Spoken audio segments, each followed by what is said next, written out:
خواتین کے لیے میں درخواست کرتا ہوں میرے غیر مسلمان بھائیوں اور بہنوں سے، کیا یہ سنہرا موقع ہے؟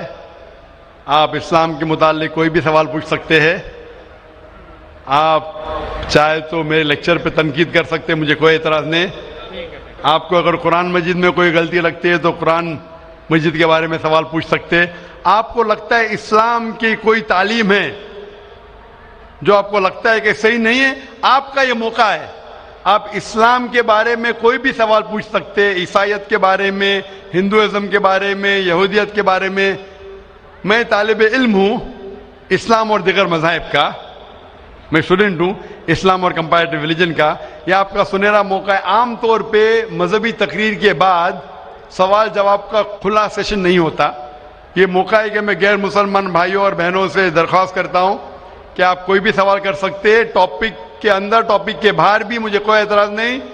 آپ چاہے تو قرآن مجید کو اٹیک کر سکتے، اسلام کو اٹیک کر سکتے. میں نوجوان ہوں لیکن میں لے سکتا ہوں. آپ کوئی بھی سوال کر سکتے، یہ آپ کا موقع ہے. آپ کو ایسے موقع بار بار نہیں آئیں گے. میری درخواست ہے، مجھے آرگنائزرز نے کہا کہ الحمدللہ کئی غیر مسلمان اس فنکشن میں آنے والے. آپ بنا جھجک کوئی بھی سوال پوچھ سکتے، چاہے تنقیدی بھی ہو تو بھی چلیں گا، مجھے کوئی اعتراض نہیں. آپ کوئی بھی سوال پوچھ سکتے. میں غیر مسلمان بھائیوں اور بہنوں سے درخواست کرتا ہوں کہ آپ مائک کی طرف آئیے اور آپ کوئی بھی سوال پوچھ سکتے. سب سے پہلے ہم چلتے ہیں مائک نمبر 1 پر. وہاں اگر کوئی غیر مسلم بھائی ہے اور ان کے ذہن میں کوئی سوال ہے تو وہ سوال کر سکتے ہیں. مائک نمبر 1 سے. آداب. آداب.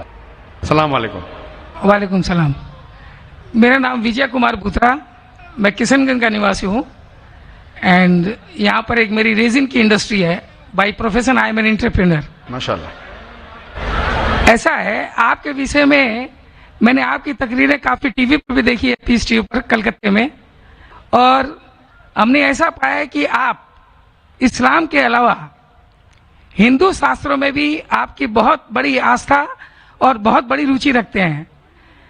میرے میں یہ جاننے کی اتسکتا ہے کہ آپ کی یہ اتسکتا ہندو شاستر کے پرتی کب آئی اور کیوں آئی، اس کے وشے میں مجھے آپ سے تھوڑا بھائی صاحب کا سوال ہے کہ انہوں نے مجھے ٹی وی پہ کلکتہ میں کئی بار دیکھا ہے اور یہ جانا ہے کہ اسلام کے علاوہ میں دیگر مذاہب کے بارے میں بات کرتا ہوں اور ہندو دھارمک کتابوں کے بارے میں بھی میں علم رکھتا ہوں.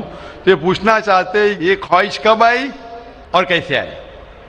میں جب میرا میڈیکل کالج میں تھا تو میں متاثر ہوا ایک شخص جن کا نام تھا شیخ احمد دیدار. وہ ساؤتھ افریقہ کے تھے اور وہ اسلام اور عیسائی مذہب پہ مہارت رکھتے تھے. جب ان کی تقریر سنا تو میں ان سے متاثر ہوا اور میں نے قرآن اور بائبل کا الحمدللہ علم حاصل کیا. تو سب سے پہلے میں نے علم حاصل کیا بائبل کے بارے میں، اسلام اور عیسائیت کے بارے میں. اور جب میں ان سے ملا انہوں نے کہا کہ اسلام اور عیسائیت پہ کئی لوگ تقریر کر چکے اور کئی کتابیں لکھ چکے، لیکن ہندو مذہب اور اسلام کے بارے میں وہ چند کتابیں ہیں. انہوں نے درخواست کی کہ بیٹا عیسائیت کے علاوہ دیگر مذاہب کے بارے میں آپ مطالعہ کیجئے اور ان کو بھی پیغام پہنچائیے. اور جب قرآن مجید کی میں نے آیت پڑھی، قرآن مجید میں اللہ تعالیٰ ایشور کہتے ہیں سورہ ال عمران میں سورہ نمبر 3 آیت نمبر 64 میں تعالوا الی کلمۃ سواء بین بینکم، آؤ ہم اس بات کی طرف جو آپ اور ہم میں یکساں ہے. سب سے پہلی بات کیا ہے؟ اللہ نعبد الا اللہ، کہ ہم صرف ایک ایشور کی عبادت کریں. ولا نشرک بہ شیئا، کہ ہم آپس میں کسی کو شریک نہ کریں. ولا یتخذ بعضنا بعضا اربابا من دون اللہ، کہ ہم آپس میں کسی کو رب نہ کہے. فإن تولوا، اگر وہ نہ مانے، فقولوا اشہدوا بأننا مسلمون، آپ شہادت دو کہ اب مسلم ہیں. تو جب میں نے قرآن مجید کی آیت پڑھی جس میں لکھا ہے کہ جب بھی آپ غیروں سے بات کرتے ہیں تو اس بات کی طرف آؤ جو ان میں اور ہم میں یکساں ہے. اور مذہبی کتاب میں یکسانیت بھی ہے، ڈفرینسز بھی ہے. تو میں کہتا ہوں کہ کم از کم یکسانیت کے اوپر تو ہم عمل کریں. جو ڈفرینسز ہے وہ کل ڈسکس کریں گے.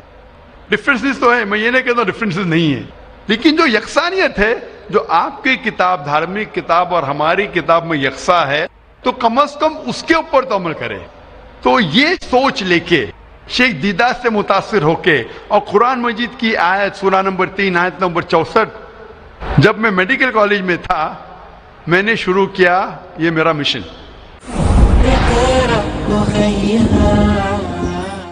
رمضان قد أهل.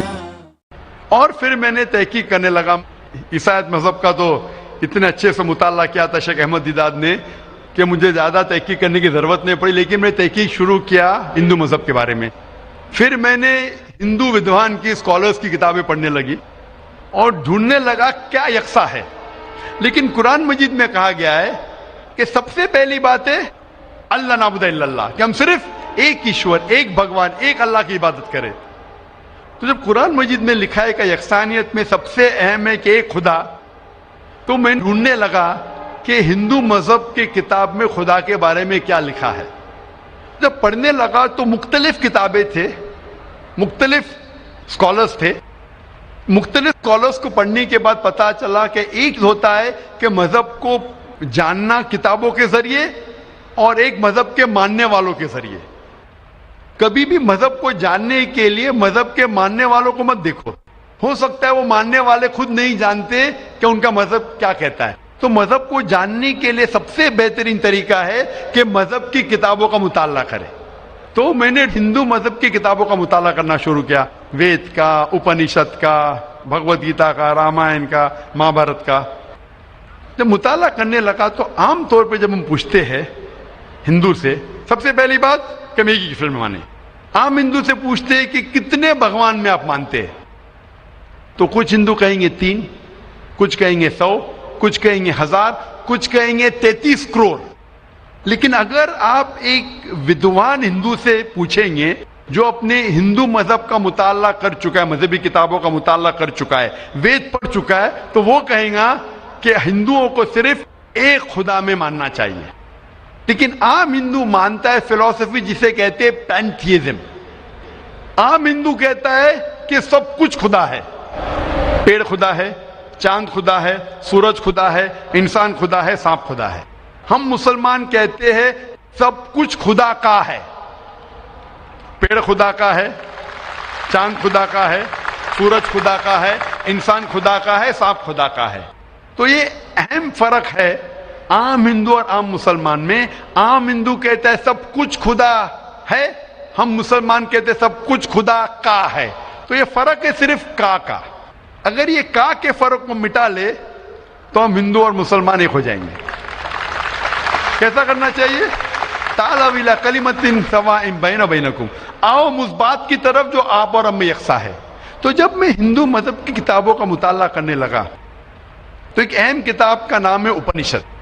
اپنشد میں لکھا ہے, چھندوں کے اپنشد, chapter number 6, section number 2, shloka number 1 میں ایکم ایودتیم, خدا ایک ہے دوسرا نہیں ہے. جب ہم پڑھیں گے سوتا ستارا اپنشد چیپٹر نمبر 6 شلوکا نمبر 9 میں ناچس سے کسج جنیتا نہ چدیپا, یہ سنسکرت کوٹیشن ہے جس کے معنی ہے اس خدا, اس ایشور کا کوئی رب نہیں, اس ایشور کے کوئی والدین نہیں, اس کے اوپر کوئی نہیں ہے, اس کی والدہ نہیں, اس کے والد نہیں ہے. لکھا ہے سوتا ستارا اپنشد میں چیپٹر نمبر 4 شلوکا نمبر 19 میں نہ تست پرتیما استی, اس ایشور کی کوئی پرتیما نہیں. پرتیما سنسکرت میں ہوتا ہے عکس, photograph, painting, picture, idol, statue, sculpture.